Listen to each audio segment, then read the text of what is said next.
नमस्कार, news at टुडेमा स्वागत छ। म एलबी विश्वकर्मा। राजनीतिमा जनता रिझाउनु पर्छ। जनता रिझाउन गर्नुपर्ने मुख्य काम भनेको जनताको दैनन्दिनीमा सहयोग पुग्ने र राहत पुग्ने योजना ल्याउनु हो। तर यस्तो योजना ल्याउन हाम्रा हरेक सरकार निरन्तर चुकेका छन्। नेताहरूले भाषण नगरेका होइनन्, भाषण मात्र सुनेर विश्वास गर्न पर्ने हो भने त नेपाली जनता जति सुखी यो संसारमा अरू कोही हुँदैनन् थिए होला। तर काम हेर्ने हो भने उत्तानो हात छ। त्यसैले काम नगर्ने सरकार जनतालाई भुलाउन अरू अनेक उपाय गर्छ। ती उपायका बेफाइदा जनताले नै बुझ्न सकेका छैनन्। हिन्दू सांस्कृतिक पर्वका नाममा देशमा प्रशस्त विधा छन्। त्यसमाथि सांस्कृतिक र अन्य धार्मिक विधा पनि टन्नै। एक अर्काको धर्म संस्कृति मान्ने नमान्ने पनि विधा मनाउन पाउँदा मख। सरकार पनि सोच्छ उसको संस्कृतिमा विधा दिँदा ऊ खुसी भइहाल्छ। गर्नुपर्ने काममा कमी नै भए पनि के। तर विधा व्यवस्थित गरेर चाहिने मानिसलाई चाहिने समयमा चाहिने जति विधा दिने नीति ल्याउन सरकार चुकेको त होइन, सोच्नै पर्ने भएको छ।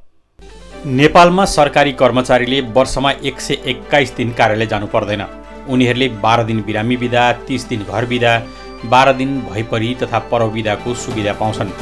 यसैगरी जागिर अवधिभर 3 वर्ष अध्ययन बिदा तथा थप 3 वर्ष असाधारण बिदाको सुविधा समेत उनीहरूले पाएका हुन्छन्। यसैगरी महिला कर्मचारीको हकमा 58 दिन प्रसुति बिदा तथा उनका पतिलाई समेत 15 दिन सुत्केरी बिदाको सुविधा छ। यसबाहेक 1 वर्षमा 52 दिन शनिबार र करिब 15 दिन सार्वजनिक बिदाको सुविधा उनीहरूले पाएका हुन्छन्। तर सरकारी कर्मचारीका यी बिदाले सर्वसाधारणलाई भने शास्ति खेप्नु परेको छ। बिदाले त बेसरी गर्यो। आज नै हामी कर्कारलाई गइसकेका हुन्थ्यौँ। हिजै जान्थ्यौँ, हिजो शनिबार भयो, आज फेरि बिदा भयो। नत्र यो हिजै गइसकेका हुन्थ्यो हाम्रो सरकारलाई।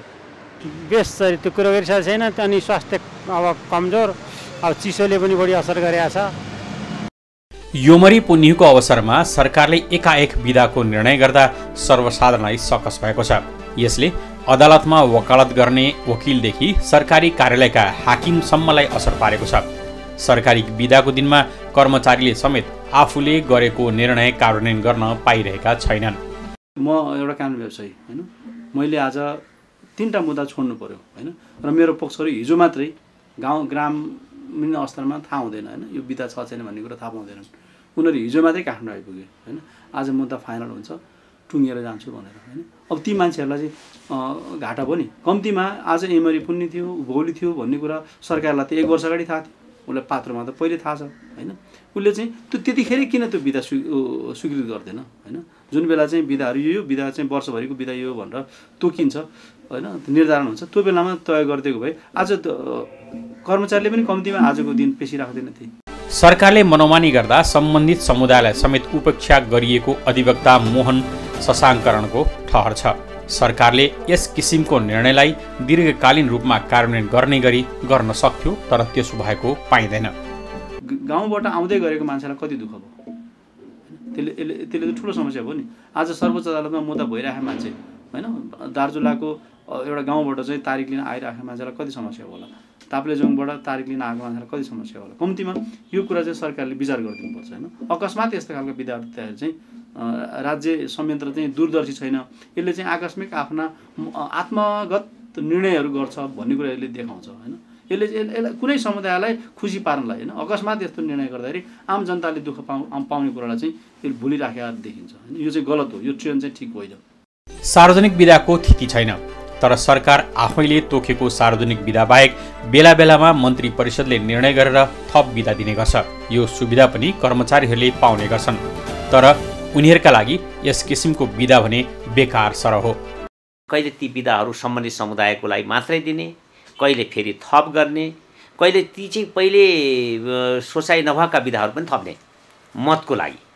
र आफ्नो एउटा कुनै चाहिँ इन्फ्लुएन्सियल मानिस क्याबिनेटमा छ भने उसले भनेपछि बिदा दिने गर्नलाई मेरो तर्क के हो भने अबका सरकारी सङ्गठनहरू मोनोकल्चरल भन्छौँ हामीले, एकल सांस्कृतिक हुन सक्दैनन्। त्यसो भएको हुनाले अन्य संस्कृतिहरूको पनि त्यत्तिकै नै स्वामित्व छ यी संस्थाहरूमा मलाई देखाउनु पनि पर्छ राजनीतिमा र एउटा सार्वजनिक संस्थाहरूले। त्यो कारणले केही ठुला के अरे हिन्दू संस्कृति बाहेकका ठुला सांस्कृतिक समूहहरूको लागि उनीहरूको गुनासा सम्बोधनको लागि उनीहरूको मनोविज्ञानलाई सम्बोधनको लागि विधाहरू दिन थालिएका हुन्। पूर्व मुख्य सचिव विमल कोइरालाका अनुसार नेपाल सरकार सबैभन्दा बढी सार्वजनिक बिदा दिने राष्ट्रहरूको सूचीमा पर्छ। मनोमानी बिदा दिनु राम्रो होइन। अर्थतन्त्रमा पनि त्यही हिसाबले असर पर्छ। अब ती बिदाहरू निजी क्षेत्रबाट पनि दिन थालियो, सार्वजनिक क्षेत्रबाट त हुँदै भयो। त्यो हुँदाखेरि त कामको उत्पादकत्वमा पनि असर पर्छ, समग्र उत्पादन व्यवस्थामा असर पर्छ, अर्थतन्त्रमा पनि प्रभाव त पर्छ। मन्त्री परिषदले पुस 1 गते आइतबार उधौली पर्व धान्य पूर्णिमाको दिन पारेर काठमाडौँ उपत्यका र सम्बन्धित समुदायका नागरिकलाई देशभर बिदा दिने निर्णय गर्यो। यसको कार्यान्वयन पनि गरियो। तर बिदाको पूर्व जानकारी नहुँदा ग्रामीण क्षेत्रबाट काठमाडौँ आएका सेवाग्राहीहरू भने मर्कामा परे। राज्यले त आजभन्दा 5 वर्षपछि के हुन्छ भन्ने कुरा थाहा पाउनु पर्यो नि हैन। 1 वर्षभित्रमा जब कि यो पर्वहरू यो दिनहरू यस्तो खालको दिनहरू छ भन्ने कुरा राज्यलाई त 1 वर्ष अगाडि पात्रोबाट थाहा भइसकेको छ नि हैन। त्यो थाहा हुँदाहुँदै राज्यले अहिले अकस्मात यस्तो बिदाहरू हिजोको आज निर्णय गर्ने कुरा चाहिँ राम्रो होइन। त्यसले चाहिँ जनताले दुःख पाए हैन। उसले जनतालाई सहज होस् भनेर गरेको, तर अर्को पाटोबाट त जनतालाई दुःख भयो हैन। सिडिओ कहाँ नाएर त बनाउन आउँदै गरेको मान्छे हैन लाई पनि दुःख भयो होला। भोलि आज जग्गा पास गरेर भोलि विदेश जानुपर्ने मान्छेलाई दुःख भयो होला हैन। भोलि उसले त समस्या बिहोर्नु पर्यो नि। भोलि पर्सि चाहिँ कोही मान्छे विदेश जाँदैछ, आज अधिकृत वारेसनामा पारित गर्नु छ अदालतमा। आज अदालत बिदा भइदिएको कारणले उसले अधिकृत वारेसनामा पारित गर्नु पाएन। तत्कालीन केपी ओली नेतृत्वको सरकारले 2077 चैत्र 9 गते राजपत्रमा सूचना प्रकाशित गरी 2078 भरि दिने बिदाको सूची सार्वजनिक गरेको थियो। त्यो सूचीमा धान्य पूर्णिमाको दिन बिदा दिने व्यवस्था गरिएको थिएन। मन्त्री परिषदले निर्णय गरी धान्य पूर्णिमाको दिन बिदा दियो। यसैगरी मन्त्री परिषदले गत भदौ 14 गते कृष्ण जन्माष्टमीको दिन सार्वजनिक बिदा दिने निर्णय गरेको थियो। ओली सरकारले निकालेको सूचीमा कृष्ण जन्माष्टमीको दिन पनि बिदा दिने व्यवस्था गरिएको थिएन। सरकार फेरिएपछि यो वर्ष थप 2 दिन सार्वजनिक बिदा घोषणा भइसकेको छ। 3 तहका सरकारले मनपरी तरिकाले सार्वजनिक बिदा दिन थालेका छन्। आईएलओले भनेको पनि त 5 दिनको 1 हप्ता न हो, हामीले त 6 दिनको 1 हप्ता गऱ्यौँ।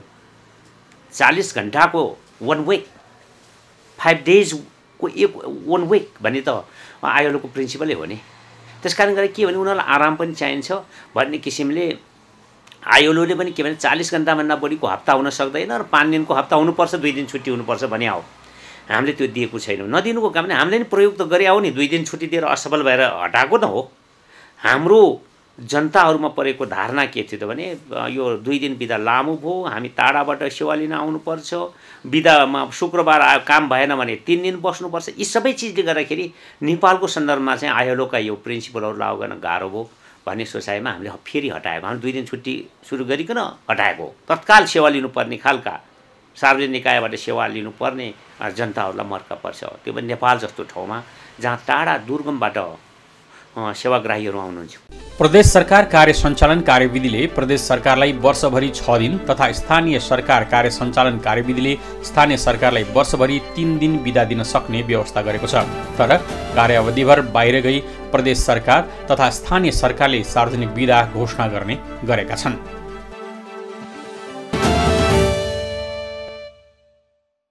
नेपाल बहुसांस्कृतिक बहुधार्मिक देश हो। हरेक संस्कृति र धर्म मान्नेलाई आफ्नो धर्म संस्कृति प्यारो हुन्छ। त्यसै अनुरूप खुसियाली मनाउने चाहना सबैमा हुन्छ। त्यसका लागि कामबाट बिदा पाइए निकै राम्रो। यतिका धेरै धर्म र संस्कृति मान्ने देशमा पर्व नै कति होलान्, अनि प्रत्येक पर्वको बिदाले काम गर्न मुस्किल पार्ने नै भयो। बिदाले देशको अर्थतन्त्रदेखि शिक्षा अनि स्वास्थ्य सुविधामा पनि असर पारेकै हुन्छ। नयाँ सरकार नयाँ नीति नेपालीहरूको विडम्बना हो, तर कुनै पनि सरकारका नीतिले थिति भने बसाउन सकेको पाइँदैन। सरकारी बिदा प्रकरण पनि यही खालको छ। हरेक जनआन्दोलन पश्चात देशले नयाँ व्यवस्था पायो, तर जति नै नयाँ व्यवस्था परिवर्तनको आन्दोलन गरिए पनि दीर्घकालीन हुन सकेनन्। यसको प्रमुख कारण ब्युरोक्रेसीमा राजनीतिको प्रवेश हो। कर्मचारीहरू आए, जेल पनि गए। अनि त्यसपछि उहाँहरूले के भने ट्रेड युनियन राइट मागे होइन। त्यो बेलामा ट्रेड युनियन राइट मागेर तत्कालीन प्रधानमन्त्रीज्यूसँग हामीले कुरा गरेका थियौँ। हामीलाई नै भन्नुहुन्थ्यो यी साथीहरूले यो आन्दोलनमा साथ दिनु भएको छ, चुप लाग्नुहोस् तपाईँहरू होइन, दिनुपर्छ उहाँहरूले मागे भन्नुहुन्थ्यो। उहाँले के भने राजनीतिको प्रवेश राम्रो होइन। ब्युरोक्रेसी किन चाहियो भन्दाखेरि यो निष्पक्ष सेवाको लागि हो। राजनीति लागेको ब्युरोक्रेसी, राजनीति प्रवेश गरेको होइन। राजनीति भन्नाले मैले दलगत राजनीति भने, राजनीति त फेरि जान्नै पर्छ कर्मचारी, राजनीतिले नै नीति बनाउँछ। दलगत राजनीति प्रवेश गर्यो भने सेवा नै निष्पक्ष भएन। भोलि त कस्तो अवस्था आउँछ भन्नु होला भने तपाईँको ए भन्ने चाहिँ नि पार्टीसँग आबद्ध कर्मचारीले बी भनेर सेवै दिँदैन, त्यसलाई हामी सेवाग्राहीको राजनीति भन्छौँ, क्लाइन्ट लिस्ट पोलिटिक्स। त्यो सबैभन्दा डरलाग्दो। 2007 सालको परिवर्तन 2017मा राजाले बिउताइदिए। देशमा कुभयो, देश अस्थिरतामा धकेलियो। विभिन्न राजनीतिक समूहहरूले भूमिगत रहेरै सत्ता विरुद्ध आन्दोलन थाले, तैपनि राज्य सत्ता डगमग भएन। जब 2045-46मा तत्कालीन काङ्ग्रेस सर्वोच्च नेता गणेशमान सिंहले सबै कर्मचारीलाई आन्दोलनमा सहभागी हुन आग्रह गरे, कर्मचारीले पनि काम ठप्प पारेपछि व्यवस्था डगमगाएन, मात्रै परिवर्तन नै भयो। प्रधानमन्त्री चाहिँ भ्रष्टाचार लाग्ने, सारा मन्त्रीलाई भ्रष्टाचार लाग्ने, गभर्मेन्ट कोल्याप्स हुने, अर्को आउने, यस्तो अस्थिरतामा त्यहाँको कर्मचारी तन्त्र यति सक्षम छ कि त्यो जापान अगाडि गएको गई, प्रगति गरेको गई, त्यो त राजनीतिसँग मतलबै भएन। राजनीति बिग्रिया छ ऊ सबै जान्छ। फ्रान्समा हेर्नुहोस् त्यस्तै, फ्रान्स र जर्मनमा राजनीतिक अस्थिरता यति त चरम उसमा गयो, क्रान्ति, फेरि राजतन्त्र, फेरि गणतन्त्र, फेरि सेकेन्ड रिपब्लिक, फेरि त्यस्तो बेलामा पनि त्यो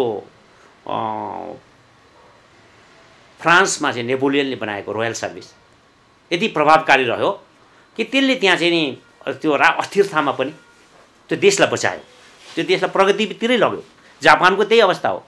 अब सिङ्गापुरको त कुरै छोड्नुहोस्, त्यहाँ त मन्त्री समेत मेरिटमा छानिन्छन्। पञ्चायत कालमा पनि कर्मचारी तन्त्रमा राजनीति नभएको भने पक्कै होइन, तर पञ्चायतकालीन शासकको त्रास उनीहरूलाई हुन्थ्यो अनि उनीहरूले सरकारी उर्दी पालना गर्नुको विकल्प थिएन। केही विधाहरू निश्चित छन्, त्यो साबिकदेखि दिँदै आएको विधा हो। कहिले एक दिन दुई दिन कटौती हुने भन्ने कुरा अलग हो, तर यसरी बिचबिचमा दिने विधाहरू चाहिँ प्राय हुँदैनन्, गर्नु पनि हुँदैन। सरकारले दह्रो भएर है अब तोकिएका विधा बाहेक अरू दिन विधा नदिने भनेर निर्णय लिनुपर्छ। अर्थतन्त्रमा पनि त्यही हिसाबले असर पर्छ। अब ती विधाहरू निजी क्षेत्रबाट पनि दिन थालियो, सार्वजनिक क्षेत्रबाट त हुँदै भयो। त्यो हुँदाखेरि त कामको उत्पादकत्वमा पनि असर पर्छ, समग्र उत्पादन व्यवस्थामा असर पर्छ, अर्थतन्त्रमा पनि प्रभाव त पर्छ।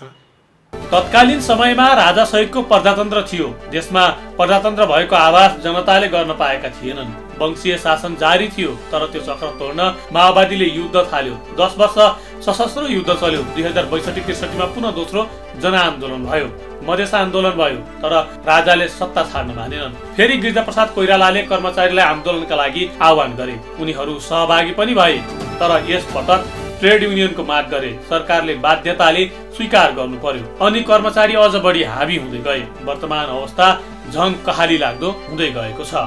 निजामय सेवा र निष्पक्ष सेवा प्रभावको लागि चाहिँ नेताहरूले, राजनीतिक कार्यकर्ताले सेवा दिँदा फेर हुँदैन भनेर न यो संस्था चाहियो। त्यसले गर्दाखेरि जब राजनीति प्रवेश हुन्छ त्यो संस्थाको धर्म छोड्यो। त्यो संस्था कुनै पनि सेवाको एउटा विशेष खालको धर्म हुन्छ, त्यो धर्म निर्वाह गर्न छोडियो भने त्यो संस्थाको औचित्य रहँदैन।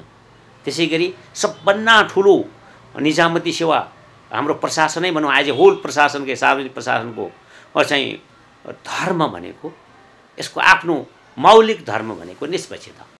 अन्य देशमा पनि ट्रेड युनियन नभएका होइनन्। फेरि ट्रेड युनियन नै समस्या पनि होइन, तर यहाँ यसको मिसयुज भइरहेको छ। छिमेकी राष्ट्र भारतमा पनि ट्रेड युनियन छ, तर त्यहाँ उनीहरू कर्मचारीको हितका कुरा मात्रै गर्छन्, बाँकी कुरामा वास्ता राख्दैनन्। राजनीतिक दलहरूलाई अहिले चाहिँ अर्धन्यायिक अधिकार थियो भने के गर्ला? कानुन कार्यान्वयन गर्ने अस्त्र उनीहरूको हातमा हाल्यो भने के गर्ला? उनीहरूले त्यो बनाएर छोडिदिने हो। नीति बनाइदिने, कानुन बनाइदिने, त्यो कार्यान्वयन गर्ने काम चाहिँ निष्पक्ष संयन्त्रलाई छोड्ने हो र पो उहाँहरूले गर्नु हो भने त अहिले के होला? अर्धन्यायिक सिडिओले गर्ने, प्रयोग गर्ने अधिकार अहिले राजनीतिक पार्टीका दलका कार्यकर्तालाई दियो भने के गर्ला? यहाँ विरोधीजमै थुल्छ। सक्षम कर्मचारीहरू भएको देशमा राजनीतिक बिग्रनुले खासै फरक पार्दैन। जापान र फ्रान्स जस्ता मुलुकमा पनि राजनीतिक अस्थिरता थियो, तर कर्मचारीको सक्षमताले विकासमा बाधा पुगेन। 2007 सालको परिवर्तन पश्चात राणाकालका सबैभन्दा क्रूर मानिएका चन्द्रबहादुर थापालाई बिपीले प्रशासक बनाए, जसको प्रमुख कारण उनी राज्य कसरी चलाउने भन्ने विषयमा जानकार थिए। अमेरिकामा ट्रम्पले नियुक्त गरेका प्रधान न्यायाधीशले उनी विरुद्ध नै फैसला सुनाए। सार्वजनिक विधाका सवालमा पनि यस किसिमका राजनीति जोडिएका छन्, अर्थात् कर्मचारीको बार्गेनिङ अनुसार मत बटुल्न सार्वजनिक विधालाई गिजो लिएको छ। 7 सालको परिवर्तन पश्चात बिपी कोइरालाले चन्द्रबहादुर थापालाई जिम्मेवारी दिनु, जबकि चन्द्रबहादुर थापा राणाकालको एउटा क्रूर प्रशासक थिए र सबैलाई पिटेको थिए गणेश मानजीहरू, होइन? किन त्यही मान्छेलाई ल्याइयो भने त्यसको जुन क्वालिटी देखे नि उनले, हामीलाई पनि त प्रशासन चलाउनु छ। चन्द्रबहादुर थापा सरकार चलाउनलाई सहज छ। सरदार वल्लभभाइ पटेलले उपनिवेशबाट भारत मुक्ति भएपछि त्यहाँको ब्युरोक्रेसी चलाएन र उसले के भन्यो भने हामीलाई बेलायतीहरूले केही दिएको छ भने यही राम्रो चिज दिएछ। हामीलाई के दिएछ भने रेल दिएछ, कर्मचारी तन्त्र दिएछ, न्यायपालिका दिएछ, जुन हामीले केही पनि गर्नु परेन, फिट एकदम राम्रो। त्यस कारण यसलाई चलाउनु हुँदैन, जबकि नेहरू चलाउनुपर्छ भन्दै उनले। अब त्यसमा सरदार वल्लभभाइ पटेलको विजय भयो र इन्डिया थिर रह्यो अहिलेसम्म। ट्रम्पले नियुक्ति गरेको न्यायाधीशले के गर्यो? ट्रम्पकै खिलाफमा फैसला दिएन। उसलाई आशा थियो नि मलाई त चुनावमा मर्का परिआछ हो, मेरो पक्षमा फैसला आउला, मैले नियुक्ति गरे न्यायाधीश थियो, तर कहाँबाट हुन्छ त्यो? यो व्यवस्था फेर्नुपर्छ, जसका लागि राजनीतिक हस्तक्षेपको जरुरी हुन्छ। कर्मचारीलाई स्थितिमा बसाउन सक्ने राजनीतिक नेतृत्व चाहिन्छ, वा अमेरिका र फ्रान्सको जस्तो नीति अवलम्बन गरिनुपर्छ। कर्मचारी तन्त्र बिदा खोज्ने वा अनावश्यक बिदामा रमाउने होइन, काम गर्न लालायत हुनुपर्छ। बिदा चाहिएमा आलो पालो गरी मिलाउन सकिन्छ। आवश्यकता अनुसार निश्चित संख्यामा पर्व बिदा दिने व्यवस्था पनि गर्न सकिन्छ। एकको पर्वमा हरेकलाई बिदा दिने नीतिले देशको अर्थतन्त्रमा नै नकारात्मक असर पारेको हुन्छ। शिक्षा र स्वास्थ्य क्षेत्रमा पार्ने असर त झन् दीर्घकालीन हुन्छ, जसको असर आउने पुस्तासम्म पुग्छ। अब अलिकति कुरा राजनीतिक नैतिकताको। भनिन्छ हाम्रो देशमा राजनीतिक नैतिकताको खडेरी छ। राजनीतिमा नैतिकताको कुरा गर्दा राजनीतिमा पनि नैतिकता हुन्छ र भन्छन् आम जनता। आम मान्यता भइसकेको राजनीति गर्ने मान्छे नैतिकतावान हुँदैनन् भन्ने, तर यदा कदा यस्ता घटनाहरू हुन्छन् जसले राजनीतिमा नैतिकताको कुरा हुन्छ र राजनीति गर्नेबाट नै नैतिकताको अपेक्षा गर्न थालिन्छ। पछिल्लो पटक नेपाली काङ्ग्रेस नेता मिनेन्द्र रिजालले बहसमा ल्याइदिए राजनीतिमा नैतिकताको कुरा। नीतिहरूको राजा राजनीतिमा उच्च नैतिकता, इमानदारी जस्ता गुणहरू अपरिहार्य हुन्छ, तर नेपालको सन्दर्भमा मुलुक हाँक्ने ओहदामा पुगेका अधिकांशहरू अनैतिक, बेइमान र भ्रष्ट भएको आरोप लागिरहनु मुलुकका लागि ठूलो दुर्भाग्य बनेको छ। यसले मुलुकको अग्रगमनको यात्रामा पटक पटक बाधा पारेको छ।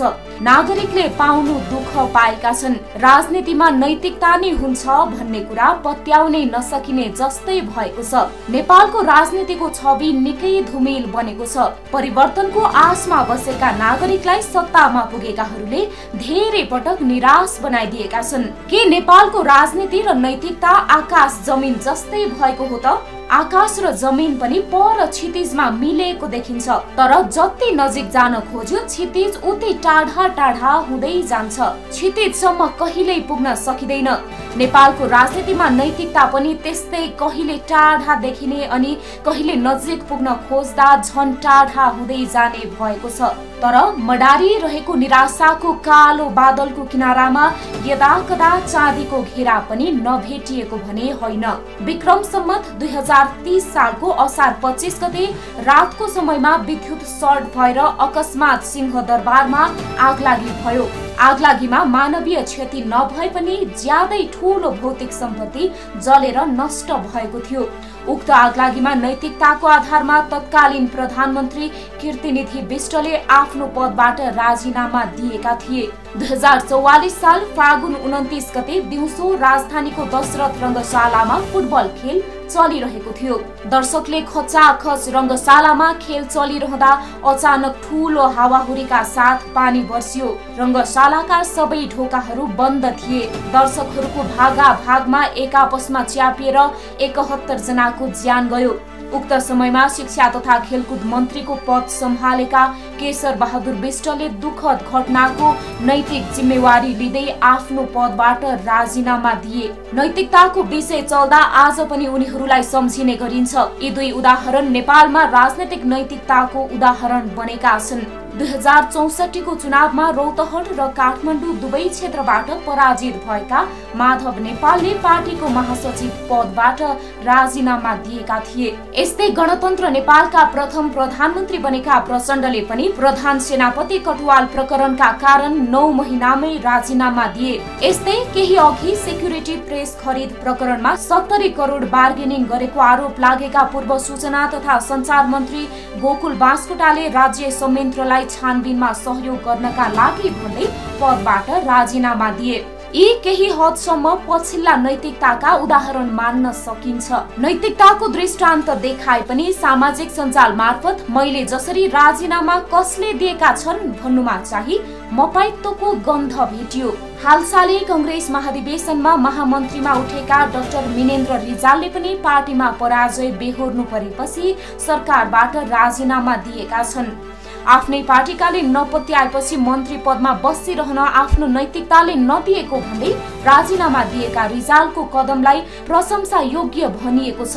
उनको उक्त कदमले राजनीतिमा नैतिकता मरिसकेको रहेनछ भन्ने सोचलाई केही मलजल गरेको छ। नेपाली कांग्रेसको 14औं राष्ट्रिय महाधिवेशनको निर्वाचन परिणामले पार्टीभित्र मेरो समर्थनको आधार अत्यन्त संकुचित भएको स्पष्ट छ।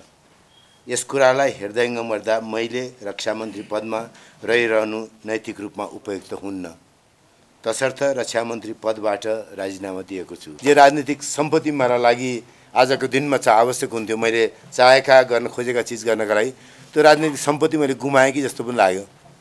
एउटा निर्वाचन हारे मात्रै होइन, मसँग त्यो पुँजी रहेन जस्तो लागेर पनि राजीनामा रक्षा मन्त्रीबाट कमसेकम दिनुपर्छ। त्यसै बाँकी काम गर्नका लागि मलाई ठिङ्ग उभिनलाई, मोरङ क्षेत्रमा 2 का जनताले निर्वाचित गरेर पठाएको सांसदका रूपमा ठिङ्ग उभिनलाई, नेपाली कांग्रेस एउटा क्रियाशील सदस्यका रूपमा ठिङ्ग उभिनका लागि, नेपाली कांग्रेसको निवर्तमान केन्द्रीय सदस्यको हैसियतमा महाधिवेशन महासमितिको सदस्य रहिराख्दाखेरि र त्यो ठाउँमा उभिनलाई, ठिङ्ग उभिनलाई, आफ्नो विवेक बोल्नलाई मेरो राजनीतिक पुँजी बचाएर राख्नुपर्छ भन्ने लागेर पनि यो राजीनामा गरेँ। कतिपयलाई लाग्यो मिनेन्द्रलाई इमोसनमा, अब झन्डै 65 वर्ष पुग्न थालेको मान्छेलाई इमोसनको के छ र। मलाई आज पनि आत्मश्लाघा भन्नु होला, आत्मविश्वास छ, गर्न सक्छु देशका लागि, जेमा रहेर भए मन्त्री रहेर नरहेर, क्रियाशील राजनीतिक जीवनमा रहेर नरहेर। त्यसैले म साधै दृढ निश्चयको भावमा उभिएको छु। हार्या थाक्या राजनीतिको सिपाही होइन, राजनीतिको हार्या थाक्या सिपाही होइन। तर उनै पार्टीको चुनावमा सह महामन्त्री पदमा पराजित भएका जीवन बहादुर शाही भने कर्णालीको मुख्यमन्त्रीमा यथावत छन्। सरकार र पार्टी अलग भएको उनले बताएका छन्। केही समय अघि नेकपा माओवादीका अध्यक्ष प्रचण्ड र नेपाली कांग्रेस सभापति शेरबहादुर देउवाबीच सत्ता साझेदारीको भद्र सहमति भएको खबर आयो। दुई जनाले पालो पालो सरकार चलाउने सहमति अन्तर्गत पहिले प्रचण्ड प्रधानमन्त्री भए, पालो आएपछि उनले पद सर्लक्क छाडेर देउवालाई प्रधानमन्त्री पद सुम्पिए। यसलाई पनि केही हदसम्म नैतिकता मान्न सकिन्छ, किनकि यस्तै सहमति गरेका भनिएका एमाले अध्यक्ष केपी शर्मा ओली पद छाड्न नचाहेर पटक पटक बदनाम भएका छन्। नेपाली राजनीतिक वृत्तमा अराजनैतिक कदमका उदाहरण बग्रेलती भेटिए पनि नैतिकताका विषय भने औलामा गन्न सकिने मात्रै छन्। लोकतन्त्रको अभ्यास गरिरहेको मुलुकमा मुलुक हाँक्नेहरूले नै यसको विपरीतका हरकतहरू दोहोर्याइरहनुले समाजमा नकारात्मक छाप छोडेको छ। यी दृष्टान्तहरूको अनुसरण गर्दै नेपालको राजनीतिमा प्रवेश गरेकाहरूले आफू भित्रको नैतिकतालाई जीवित राखुन्। नैतिकताको कुरा आफ्नो ठाउँमा छ, अनि बनाएका योजना कार्यान्वयनको कुरा अर्को ठाउँमा। हाम्रा प्रत्येक सरकार विभिन्न योजना बनाउँछन्। संसदमा बजेट मार्फत नीति तथा कार्यक्रम मार्फत योजना सार्वजनिक पनि हुन्छन्। केही समय खूब प्रचार प्रसार हुन्छ, जनता पनि यो सरकारले त केही गर्यो भन्ने महसुस गर्छन्। सरकारमा भएको पार्टीका कार्यकर्ता आफ्नो सरकारको बढाइ गर्दै खूब फलाक्छन्, तर हातमा आयो फुस्सा। यस्तै भएको छ शैक्षिक प्रमाणपत्र धितो राखेर कर्जा पाउने भन्ने सरकारी योजना। सरकारले आर्थिक वर्ष 2075-76 देखि शैक्षिक प्रमाणपत्रका आधारमा कर्जा दिने घोषणा गरेको थियो। आर्थिक वर्ष 2075-76 मा शैक्षिक प्रमाणपत्रका आधारमा अधिकतम 7 लाख रुपैयाँ कर्जा दिइने घोषणा गरेको सरकारले चालु आर्थिक वर्ष 2078-79 का लागि यो कर्जालाई 25 लाख रुपैयाँसम्म पुर्याइएको छ। शैक्षिक बेरोजगारीको समस्या हल गर्न सरकारले शैक्षिक ऋण दिने नीति बनाउँदा यसप्रति धेरैको चासो बढेको थियो। सर्टिफिकेट राखेर बिना धितो नै शैक्षिक ऋण उपलब्ध गराइने व्यवस्था भए पनि यसको कार्यान्वयनको पाटो भने निराशाजनक छ। नेपाल राष्ट्र बैंकको तथ्याङ्कमा अहिलेसम्म जम्मा 148 जनाले मात्र शैक्षिक प्रमाणपत्र धितोमा राखेर कर्जा लिएको देखिन्छ। यस शीर्षकमा चालु आर्थिक वर्षको असोज मसान्तसम्म 62 करोड बराबरको कर्जा बक्यौता रहेको राष्ट्र बैंकले जनाएको छ। शैक्षिक प्रमाणपत्रको धितोमा ऋण प्रवाह हुन्छ र यसको सीमा चाहिँ बढीमा 7 लाख रुपैयाँसम्म ब्याङ्क वित्तीय संस्थाहरूबाट ऋणीहरूले लिन सक्नुहुन्छ। असोज मसान्तसम्ममा जम्मी 62 करोड बराबरको रकम चाहिँ यस किसिमको कर्जा बक्यौता रहेकै छ र 148 जना ऋणीहरूले शैक्षिक प्रमाणपत्रको धितोमा उहाँहरूले ऋण लिनुभएको छ। शिक्षित युवा स्वरोजगार शीर्षकमा ब्याज अनुदानमा सहुलियत कर्जा लिनका लागि तोकिएको मापदण्ड पूरा गर्न नसक्दा युवाले कर्जा लिन नसकेको सरकारवाला बताउँछन्। शिक्षित युवाहरू विदेश पलायन हुने तथा ऋण लिन चाहने विद्यार्थीले उपयुक्त प्रोजेक्ट प्रपोजल बैंकलाई प्रस्तुत गर्न नसक्दा यसमा ऋणीको आकर्षण कम भएको सरकारवालाको जवाब छ। अन्य शीर्षकको कर्जाहरूमा भन्दा यसमा अलिकति एट्र्याक्सन कम हुनुको कारण 2-3 वटा देख्छौँ। जस्तै शिक्षित युवाहरू यहाँ रहनुभन्दा पनि विदेशतिर पलायन हुने एउटा कारणले गर्दाखेरि यसको ऋणको माग कम भएको हुनसक्छ। दोस्रो चाहिँ उहाँहरूको शैक्षिक प्रमाणपत्र धितो राखेर ऋण लिने भन्दैमा सुन चाँदीको धितोमा दिइने ऋण, यो सेयर धितोपत्रको बोर्डमा चाहिँ उहाँ सेयर धितो राखेर चाहिँ लिइने ऋण भन्दा यो फरक हो। यसमा चाहिँ युवा युवतीहरूले चाहिँ के गर्नुपर्ने हुन्छ भन्दाखेरि कुनै भायबल प्रोजेक्ट परिकल्पना गर्ने र त्यसको प्रोजेक्ट प्रपोजल तयार गरेर सम्बन्धित ब्याङ्क वित्तीय संस्थामा सबमिट गर्नुपर्ने हुन्छ र ब्याङ्कहरूलाई चाहिँ त्यो प्रोजेक्ट प्रपोजल चाहिँ एप्रोप्रिएट लाग्यो, यसले चाहिँ रोजगारी सिर्जना गर्छ, यसले उत्पादन दिन्छ, यसको यस्तो प्रकृतिको उत्पादनको बजार यो हुनसक्छ, यसको मूल्य यसरी कायम हुनसक्छ भन्ने कुरामा ब्याङ्क आश्वस्त रह्यो भने उहाँहरूले यस किसिमको ऋण उपलब्ध गराउनुहुन्छ। त्यसकारणले हाम्रा यस किसिमका कर्जा माग गर्ने ऋणीहरूले ब्याङ्कहरूलाई कन्भिन्सिङ हुने खालको चाहिँ प्रोजेक्ट प्रपोजल तयार गर्नुपर्ने हुन्छ। यो 2-3 वटा कुराहरूले गर्दा यसमा अलिकति एट्र्याक्सन कम देखिएको छ र यसको सीमा पनि कम छ। जम्मी 7 लाख रुपैयाँसम्म मात्रै शैक्षिक प्रमाणपत्रको धितोमा कर्जा लिन सकिन्छ, जसले गर्दाखेरि चाहिँ यो रकम एक आफैमा पनि सानो छ। दोस्रो प्रोजेक्ट प्रपोजल जुन भायबल हुनसक्छ त्यो परिकल्पना गरेर त्यसलाई स्क्रिप्टिङ गर्नुपर्छ, प्रतिवेदनको रूपमा तयार गर्नुपर्छ, प्रोजेक्ट प्रपोजल बनाउनुपर्छ। यी कुराहरूले गर्दाखेरि पनि हुनसक्छ यो शीर्षकमा ऋण चाहने ऋणीहरूको सङ्ख्या अलिकति कम देखिएको छ। नेपाल राष्ट्र बैंकले ऋण उठाउने जिम्मा आफैले लिनुपर्ने व्यवस्था गरेका कारण बैंक तथा वित्तीय संस्थाले ऋणीको ऋण तिर्ने क्षमता हेर्ने गर्दछ। खासमा 25 लाख रुपैयाँसम्म भने पनि यदि ऋण लिनेको क्षमता 3 लाख रुपैयाँ छ भने उसले त्यो भन्दा बढी पाउँदैन। स्नातक उत्तीर्ण भएकाले शैक्षिक प्रमाणपत्रको धितोमा 5% ब्याज दरमा यस्तो कर्जा पाउने व्यवस्था छ। विगत 3 वर्षमा शैक्षिक प्रमाणपत्र धितो राखेर 148 जना शिक्षित युवाले मात्र बैंक तथा वित्तीय संस्थाबाट यस्तो कर्जा पाएका छन्। राष्ट्र बैंकको तथ्याङ्क अनुसार यो कार्यक्रम लागू भएपछि चालु आर्थिक वर्षको असोज मसान्तसम्म बैंक तथा वित्तीय संस्थाले 148 जना युवालाई मात्र शैक्षिक प्रमाणपत्र धितोमा राखेर कर्जा दिएका छन्। मूल कुरो के हो भने ब्याङ्कहरूबाट पैसा वितरण गर्नुपर्ने अनि यो नियामक निकाय, राष्ट्र बैंक अनि सरकारको नीतिले निर्देशन दिन्छ र यस्तो रकम लगानी गरिसकेपछि फेरि पछि फिर्ता हुन्छ भन्ने कुरामा ब्याङ्कहरू त्यति उत्साहित छैनन्। विगतको घटनाहरू पनि त्यसो छ हैन। अनि दोस्रो कुरो के छ भन्नुहुन्छ भने यो शैक्षिक कर्जा भन्न साथ यो प्राविधिक किसिमको शिक्षा लिएकाहरूले त काम गर्छन् भन्ने हुन्छ। ऋण पाएपछि त्यसलाई सदुपयोग गर्छन् अनि त्यसबाट चाहिँ आम्दानी गर्छन्, आम्दानी गरेपछि पैसा तिर्न सजिलो हुन्छ भन्ने भयो। तर अब सोसियल साइन्स पढेकाहरूले त के काम गर्ने, मास्टर भएर खाएका हुन्छन्, त्यहाँबाट निकालिदिन्छन् हैन। अनि जागिरको लागि खोजीमा गएका हुन्छन्। यी सबै कारणले गर्दाखेरि त्यति रकम चाहिँ सुरक्षित हुँदैन भन्ने भएको हुनाले पनि ब्याङ्क र वित्तीय संस्थाहरू उत्साहित नभएका हुन्। तपाईँले 148 जना भन्नुभयो, त्यो चाहिँ सम्भवतः ब्याङ्कका नजिकका अनि ब्याङ्कका म्यानेजरहरूले विश्वास गरेर ल यसले त यसो गर्न सक्छ है भन्ने किसिमकाहरूलाई दिया होला। त्यो त वास्तवमा के भने यति साह्रो बेरोजगार भएको ठाउँमा प्रशस्त पैसा जानुपर्ने हो र उत्साहजनक किसिमको एउटा कर्जाको एउटा क्षेत्र हुनु पर्थ्यो। त्यसो नहुनुमा यिनै कारणहरू छन् जस्तो मलाई लाग्छ। सरकारको यो कार्यक्रमबारे धेरैलाई जानकारी नै नभएको र भएकालाई पनि बैंक तथा वित्तीय संस्थाले प्राथमिकता नदिँदा प्रभावकारी हुन नसकेको अर्थविदहरूको भनाइ छ। यसको लागि त पर्टिकुलर प्रोजेक्ट राम्रो हुनुपर्छ क्या लोन दिनको लागि पनि के। अनि त्यो प्रोजेक्ट बनाएर जानुपर्ने भएकोले गर्दाखेरि एकदम गाह्रो छ। हुँदै नभएको पनि छैन।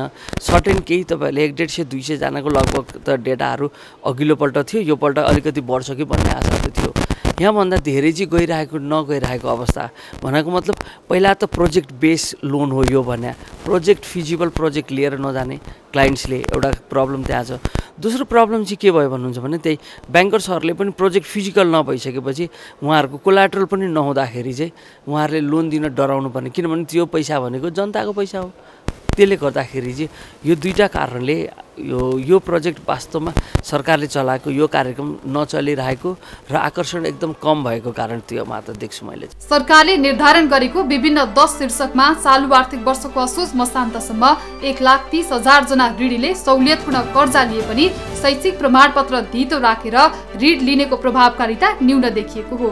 शैक्षिक प्रमाणपत्र धितो राखेर ऋण लिने प्रक्रियामा कर्जा लिनका लागि सक्कल प्रमाणपत्र नै बैंकमा धितो राख्नुपर्ने व्यवस्था छ। शिक्षित युवा स्वरोजगार कर्जा लिनका लागि कार्यविधिले 18 वर्ष पूरा गरेको र 40 वर्ष ननागेको हुनुपर्ने छ। शैक्षिक प्रमाणपत्र धितोमा राखेर ऋण लिन इच्छुकले कुनै प्रोजेक्ट प्रपोजल सहित सम्बन्धित बैंकलाई बुझाउनु पर्ने हुन्छ। बैंकलाई प्रपोजल विश्वसनीय लागेमा मात्रै ऋण पाइनेछ। यसरी प्रक्रिया नै झन्झटिलो हुँदा यो कार्यक्रम प्रतिको आकर्षण कम भएको छ। लामो समय योजना कार्यान्वयन नहुनु वा सरकार असफल हुनुको दोष छोटो समय मात्र चल्ने अस्थिर सरकारलाई दिइयो। तर पछिल्लो समय स्थिर सरकार बन्यो। 3 वर्ष भन्दा बढी चल्यो सरकार पनि, तर खै त काम। त्यही फुस्सा 3 वर्ष चलेर सरकार गर्ल्याम गुर्लुमै ढल्यो। दोष फेरि अस्थिरतालाई नै।